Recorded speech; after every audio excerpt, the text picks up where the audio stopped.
আজকে ছিল আমাদের পরীক্ষা আর পরীক্ষা দিতে গিয়ে আমরা কি করলাম সেটা নিয়ে থাকবে আজকের ভিডিও। আসসালামু আলাইকুম এভরিওয়ান, আশা করি সবাই ভালো আছেন। প্রথমে তো ক্যাম্পাসে যাওয়ার পরই হলে চলে যাই পরীক্ষা দেওয়ার জন্য। 4 ঘন্টা পরীক্ষা হবে, কি লিখবো কিছুই জানি না, পড়াশোনা তো কিছুই পারি না, মনে হয় যেন পাশ করলেই বেঁচে গেলাম। কোন রকম পরীক্ষা দিয়ে বের হই এবং তারপরই দেখতে থাকি ইন কোর্সে আমরা ফেল করেছি নাকি পাশ করেছি, কেননা এইটা নিয়েছিলাম মহা ঝামেলায়। কিন্তু দেখলাম যে ইন কোর্সের এখনো রেজাল্ট দেয়নি, তারপর আমরা ক্যাম্পাসে ঘুরে বেড়াই। আমাদের রাজেন্দ্র কলেজের অনার্স শাখায় কিন্তু অনেক সুন্দর সুন্দর জায়গা রয়েছে। আমাদের এই ফরিদপুর রাজেন্দ্র কলেজে কিন্তু অনেক দূর থেকেও অনেকে এসে পড়াশোনা করে। স্বপ্ন যেখান থেকে শুরু হয় সেই জায়গার নামই হচ্ছে ফরিদপুর রাজেন্দ্র কলেজ। এই ক্যাম্পাস শুধু একটা কলেজ না, এটা হাজারো শিক্ষার্থীর ভবিষ্যৎ গড়ার কারখানা। এখানেই গড়ে ওঠে আত্মবিশ্বাস, এখানেই শুরু হয় নিজের পরিচয় খোঁজার যাত্রা। অনেকের স্বপ্নের ঠিকানা ফরিদপুর রাজেন্দ্র কলেজ। দূর দূরান্ত থেকে শিক্ষার্থীরা আসে এখানে চোখে হাজারো স্বপ্ন নিয়ে। এইখানে শুধু পড়াশোনায়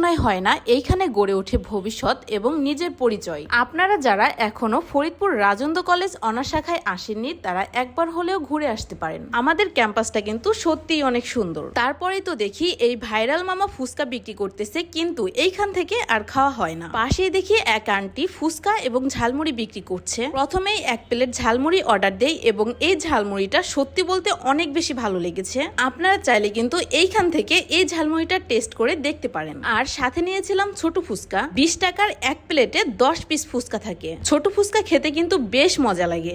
আজকের ভিডিও এই পর্যন্ত। এইরকম আরো ভিডিও পাওয়ার জন্য আমার পেজটা ফলো দিয়ে রাখুন। ধন্যবাদ এভরিওয়ান আমার সম্পূর্ণ ভিডিওটি দেখার জন্য।